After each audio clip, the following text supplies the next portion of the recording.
Chers téléspectateurs du micro du pasteur Bobo Gospel, on dit 100% Gospel. Balandi micro du pasteur Bobo, ou chers téléspectateurs du micro du pasteur Bobo Gospel, te rappeler, aux Gospel 100% Gospel, tous à la Bruxelles, capitale de la diaspora congolaise, tous à l'Iawa, Toalina, pasteur Tony Silasi Moreba, pasteur Penza, il y a Minene, Namboka, Oyo, il y a Belgique, ou l'Europe. Tout ça, la propagande, tout le bar, le coutate, mais ça, Oyo, Ebani, Batou, Baya, Belgique, Kala, Bayebina, Singa, Plaza, pasteur, Namboka, Oyo. Naïbi, quand on cite, grand, en Belgique, sur 5 pasteurs éminents en Belgique, Batanga, Tony Silasi, Azamuto, Penza, Azala Batu Belé, Azala Batu Belé, l'église, Batu Baoutara partout, le ministère, ça a su impact, Makasi. Bat Baoutara, Mboke Belé, Bara reçoit l'intercession Awa, na Belgique, Babi est pressé à me dire mon soutien. Pendant que l'église me soucie, ils ont quitté Mouké, mais il y a Tony Silasi, Ezakomata, Biso Toye Lilo, Toyena, Sœur Benakaps, Toye pas Tony Silasi, Toye Ba, c'est Krinaye, trop solo moi, rapidement, routine na bureau naïe, Mbote, pasteur Tony. Mbote, pasteur Bobo. Bali Kolandayo, Mokili Mumba, comment on le supporte?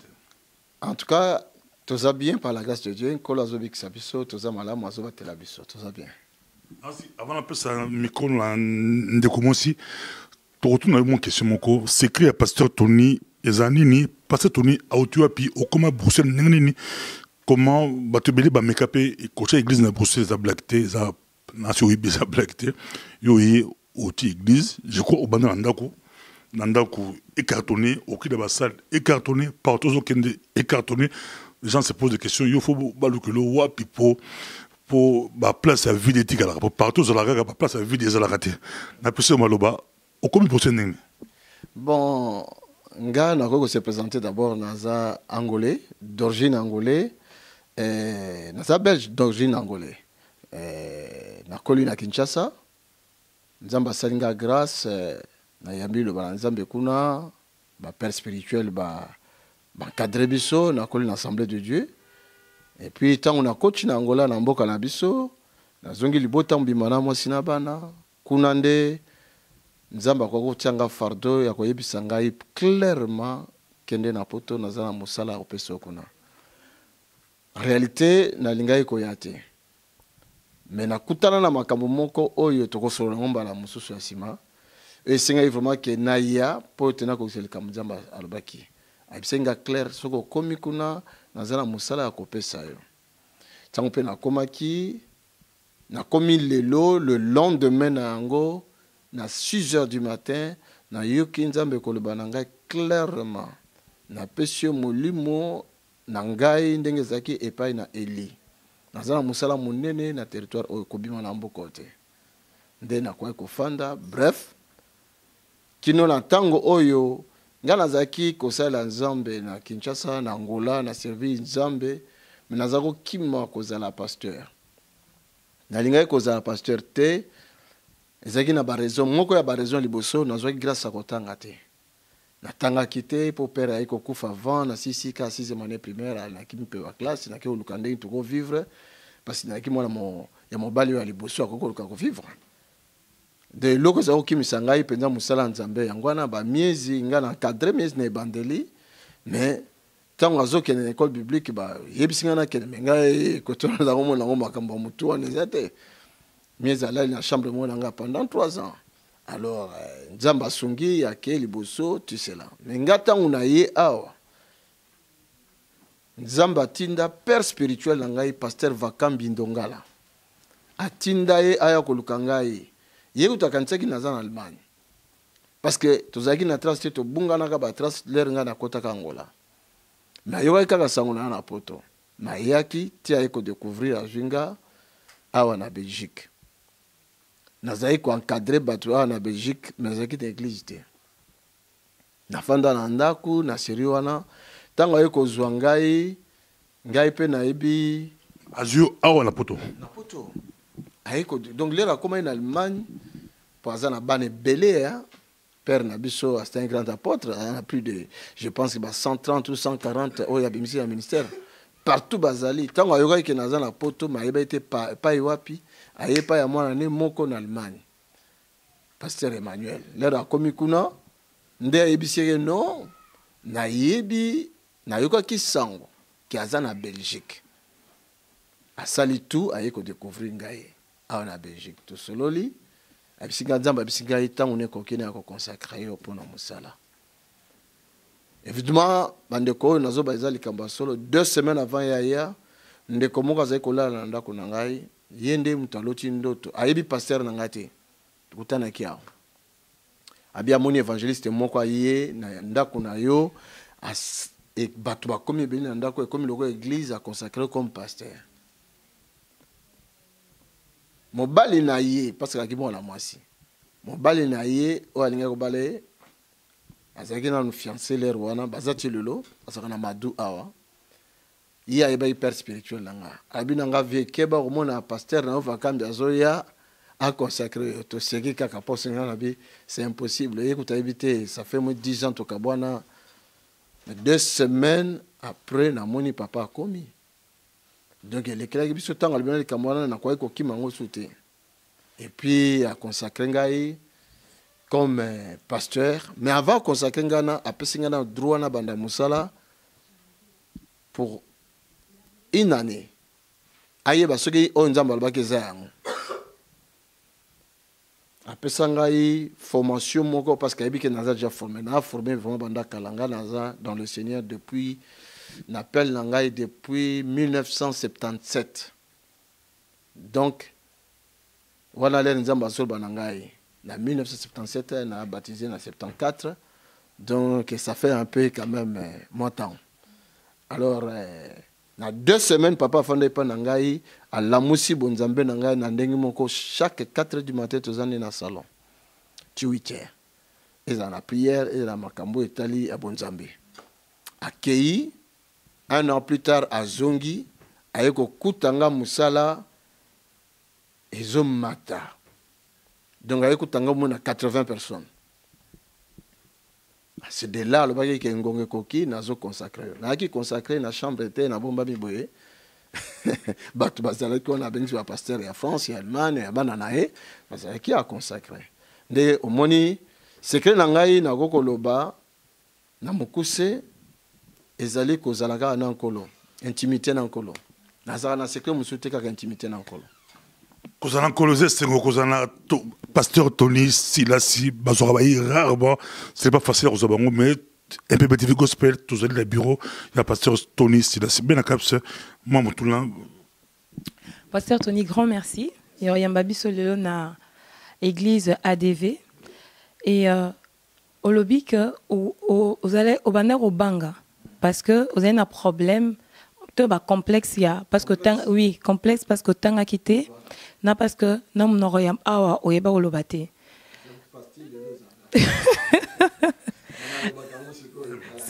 ah voilà c'est que le naïba tant ba consacré et qu'il fallait ba namsala nzambe na Belgique déclic on et salamaki pona olobakeno même namnoko na olobakeno na ko évangéliser na mboka poto. Oui. Et salamaki parce que na uti kotia le kamoko na lobi 2 semaines avant que papa koma awa na yeba ki kututeki ya kokoma nde fiancé ande kona na zoloba alotaki ndoto yangwana suke saki bisa atika makamu lokwa mobile na ye azape mona un pasteur moka munene parmi ba père spirituel na biso mobile na ye asa mona ya pasteur Zaya Diako alors alobi na ngai vie keba ta mususu vie na yo pasteur na yo vakambi akoya o consacrer nga bitika makambo wana il ko blague mais 2 semaines après na yoki téléphone na biti ndini azula ki téléphone wana on a en Allemagne maluka ki luka kingai abina ye uniquement pour na nzamba tininga pour na yongo ngano ekoki tango komi leur expliquer nga makambo na kwa ki kima ngote na moko petango na expliquer ba makambo tali omoni malamu bien akota nanu école biblique na kwa kotanga toni absinga no ngongano ekoki donc nazalaki obligé na lobine makambo ba langue nanga français na bien penza bien te alobi awa nzamba alobi na yongo ekoki eza na lingala yote ya kasa mbala mon père là prêché mingi na poto, a tei mingi na États-Unis, na américain, mindele parce que Lovik, Philpott, mindele na Bluebear, mindele makasi américain wana, ba ninga na ye penza kutu bakola la même nanda kuna ye, tango bako kita kuna na Kinshasa. Mais ayebi français te, ayebi anglais te. Alobi na ngape makambo wana, alors je me suis laissé ngape na kotikati na ibali wana. Donc na longoli mbalamo na ko banga wana na complexe wana.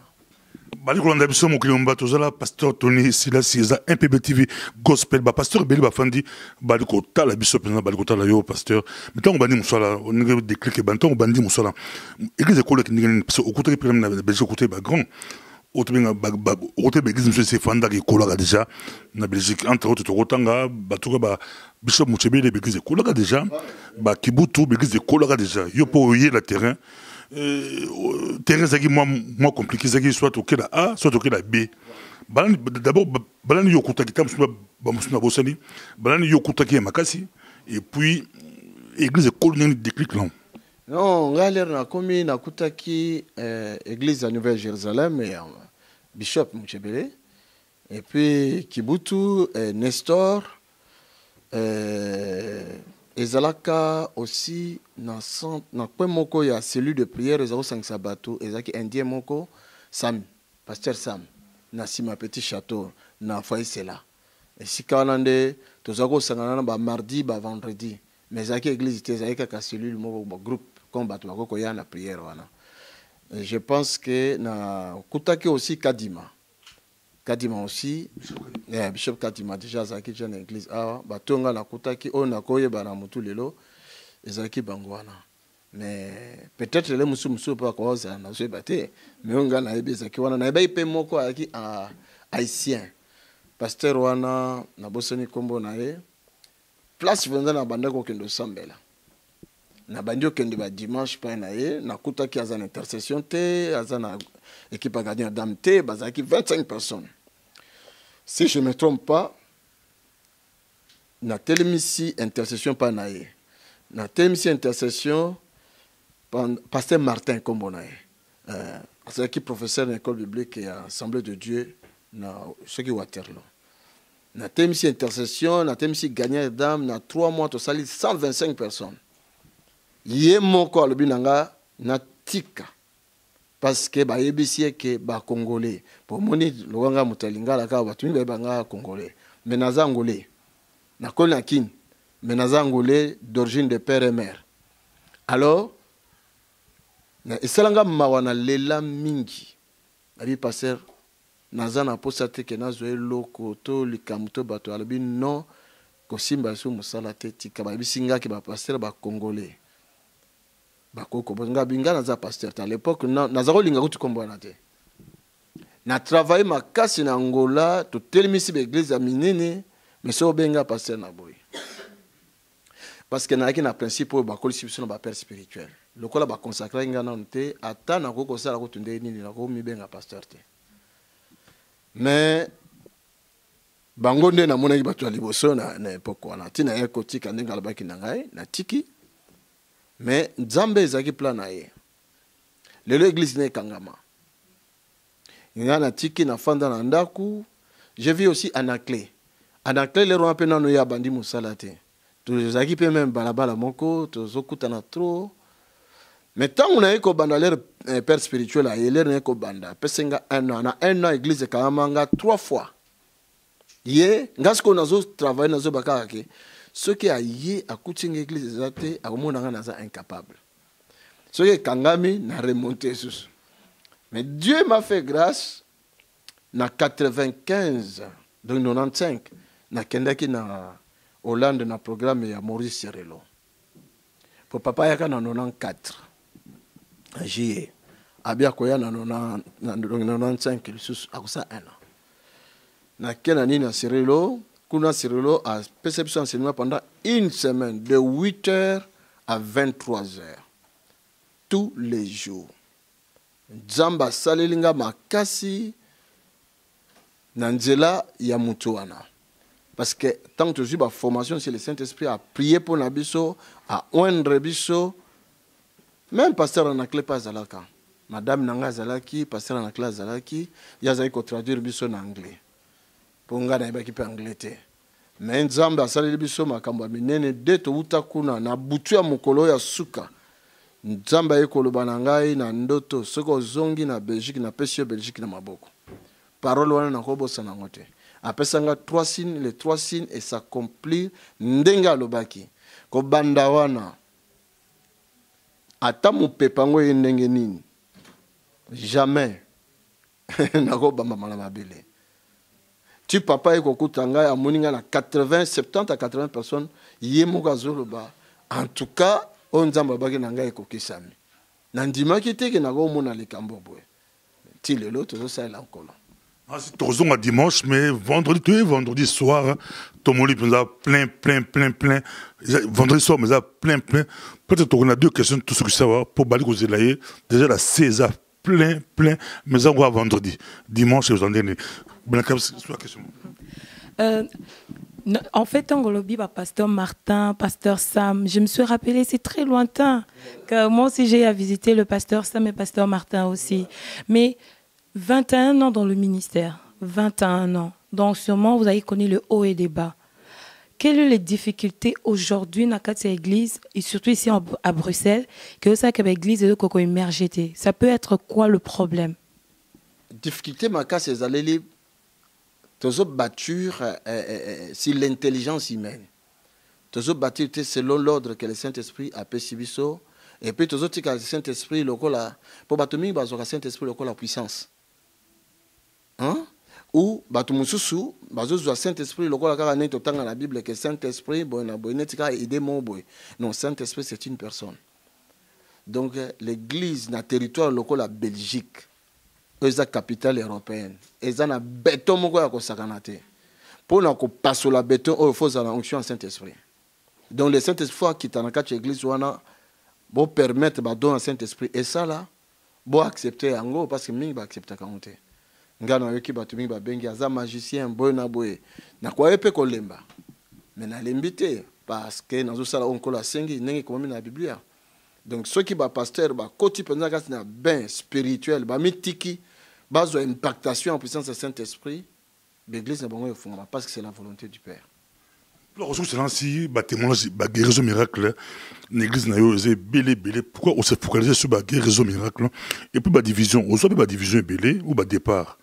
Mais ba kenda on ba kenda te na ces amoko ba kenda on ba kete so ba toujours plein tout ce que ça va dans si bozake beli bolandi biso ezake sengo kozwa parce que nous c'est si toujours moi grâce on a chance on a il rejoint tamulaï mais ça difficile parce que basé beli bali kozelaï ba guérison miracle au basé ministère sur yango c'est mindele ba bénéficier nango tous les biso africains. En tout cas même mindele belé né nazabo et ezana moi simoka za osal na atelier ya likolo ya mondele aza couturier parce que na likolo ya immeuble na biso ezana ba confection minene industrielle. Moi soana pendant 5 ans à Botanante propriétaire a ebisi kita kuna bazo sambela pona bato azayi ko douter mais tango ali na bureau to sololi na sambel pona ye 2 mois après comme 9e lelo azana bala mibale. Donc aza mundele soko tele na YouTube komona ngo ba mindele belé bazo bika ba cancer ba makambo belé donc kolo a ponakate donc to vandisi yango na kati ya nini oyo parce que zalaki comme souci nanga na zali ko senga pa nzambe nzambe accompagner na ba signe et puis tango serula abondela pona biso alobi impactation ezo ya pa na bino boko mona ngo na ba signe il faut ba signe za so ba signe zate ba ko croire te ça c'est la parole du Seigneur aussi. Donc to fandisi ministère na impactation à bas signe. Donc une colonie mutazo accompagné parole là. Je pense que vous allez passer bobo koza na mutu nyonso. Bana nyonso na bondeli pona bango. Na ko bombelo te moi na musu na bondeli pona na Montréal kuna azani pasteur. Ça fait 1 an na vie chrétienne mais na suite témoignage il y a 2 femmes moko a bondeli pona na Genève abiki na sida. Moko na Canada kuna abiki na sida. Tolobani chiko. Babi passer Tony a osé monter na assista aux bons appels joueurs dans des colos joueurs professionnels l'équipe à poto Mutsugi aux bons appels de colos joueurs à haute ba but Rosa Monte, joueur professionnel aussi bien de Kolaï, Pété Aképé, Ati Babi, tout bien en Kissi, tout bien en Lindi, tout ce que ça va, c'est Singo, Koyamba, pasteur Tony Silassi, joueur professionnel. Mais Bible a le Bisso, le bonheur est à grâce et quoi accompagner tous les jours de nos vies. Donc bon, on a un bonheur. Donc ce que tu es à bonheur, on a accompagné la grâce, donc bon, on a un kanga. Donc Togo Kozanga Ngote, Togo Kozanga Ngote, dans le sens que naza millionnaire na lelo mais nazo croire nango que ceux qui na demeuré kaka na nzela ya nkolo na liboso kuna batu mingi bakoloba pour nazo mona que il est fidèle. Merci beaucoup. Tout le monde a souhaité bien clôturer. Église na rue Gueude na numéro 43 rue Gueude il y a place Barra du Midi et bana makasi na Anderlecht 1070 Bruxelles Yaka Awa Eza Matata bien tout clôturer. Voilà, nous sommes arrivés à la fin, tous clôturer mission Nabiso. Comme le pasteur l'a dit, le bonheur et la grâce l'accompagnent. Donc, comprenez que le pasteur est heureux. Bonheur rempli de grâce, le pasteur, la preuve en est là que même maintenant, comme il est sur la première couverture, il y a livre, donc ça se voit vraiment que Dieu l'utilise puissamment. Alors je vous invite, vous tous qui avez des problèmes, des maladies inguérissables, de problèmes sans solution, venez. Il faut à un moment mettre Dieu à l'épreuve pour dire Seigneur, j'y vais, je veux voir ce que tu vas faire dans ma vie. Alors c'est une invitation qui est lancée. N'hésitez pas, venez, vous êtes de bienvenus dans votre église ADV. Voilà, nous sommes arrivés à la fin. C'est ADV, à ne pas confondre. Merci beaucoup. Ok, merci beaucoup. Merci.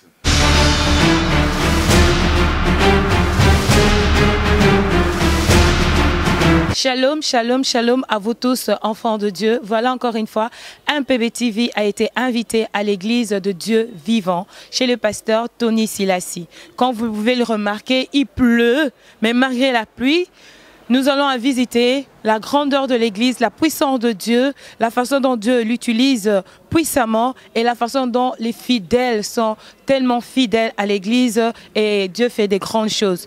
Alors suivez-moi, c'est bien l'église Dieu vivant avec le pasteur Tony Silassi. Voilà, nous sommes bien arrivés à l'église de pasteur Tony Silassi, église l'Assemblée de Dieu vivant. L'église se trouve sur la rue Goethe, numéro 43 à Anderlecht. Alors on a tellement eu d'écho qu'il y a tellement de monde qui vient d'ici, qui vient de la France, qui vient de l'Espagne, qui vient des États-Unis, un peu de partout. Pourquoi? Parce que Dieu fait de miracles ici à ADV. Parce que ce que j'ai entendu, c'est qu'il y a du monde. Alors nous allons vérifier, malgré la pluie, si les gens viennent et répondent quand même au culte. Suivez-moi.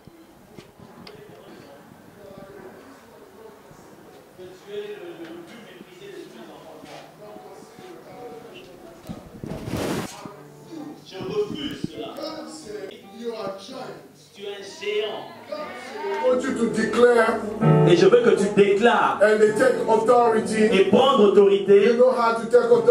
Tu sais comment prendre autorité au nom de Jésus-Christ. Et tu chasses tout mauvais esprit. Tu résistes contre l'esprit de mort au nom de Jésus.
Commandant, écoute,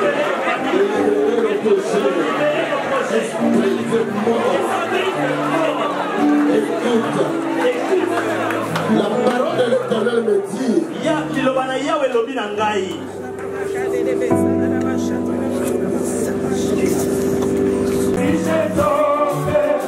C'est Jésus qui m'aime, il me tient à je suis dans la nuit et je puis passer pour là après ma retraite. C'était pour qu'il moi j'ai pris les promesses, il ne pouvait rien pour moi. Mais lorsque je vis Jésus m'a sauvé. Voilà, j'ai dit mes partout et je prie avec joie.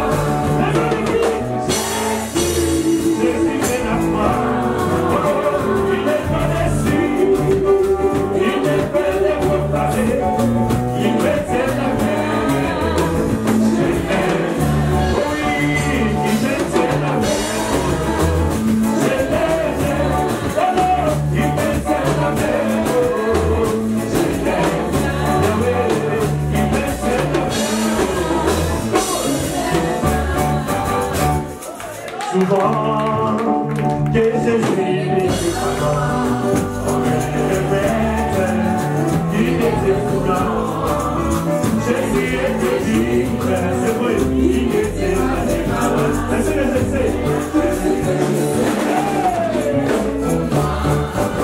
il est dans mon cœur, il m'a brillé toute ma vie, et puis moi je dis, c'est lui qui me c'est Jésus qui m'aime, il me fait la main. C'est Yahweh, il me fait la main. C'est Yahweh, il me fait la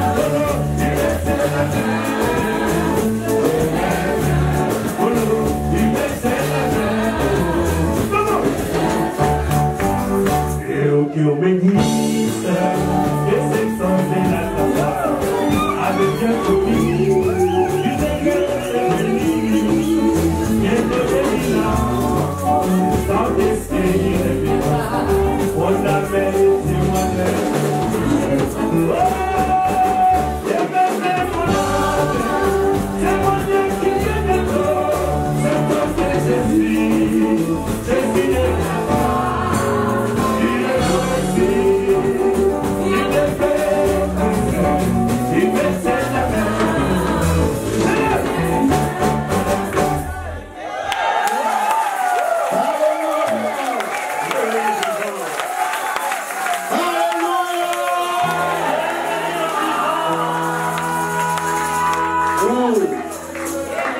Merci encore la communauté.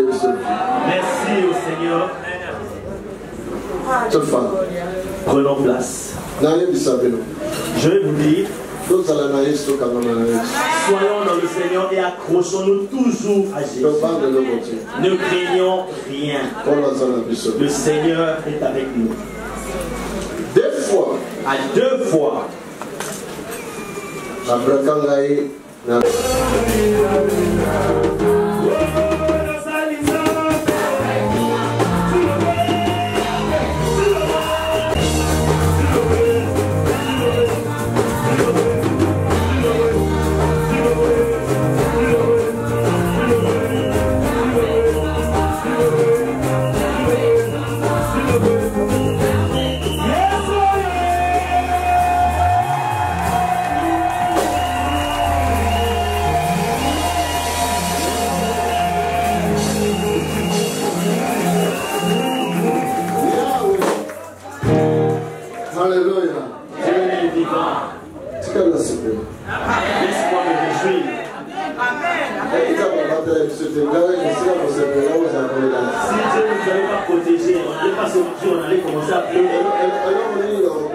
Qu'est-ce que moi je peux lui donner?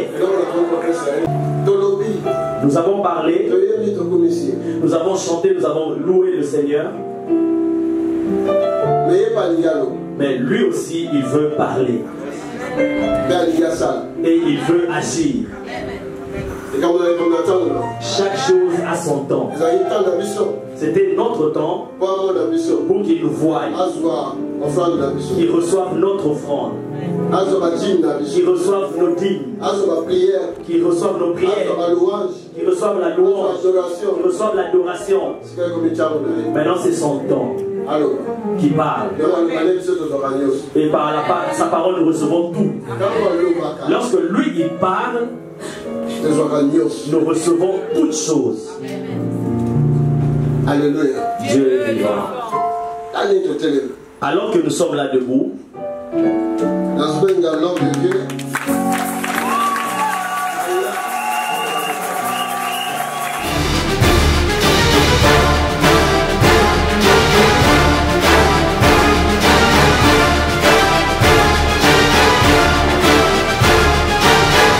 chers téléspectateurs du micro du pasteur Bobo Gospel, on dit 100% gospel.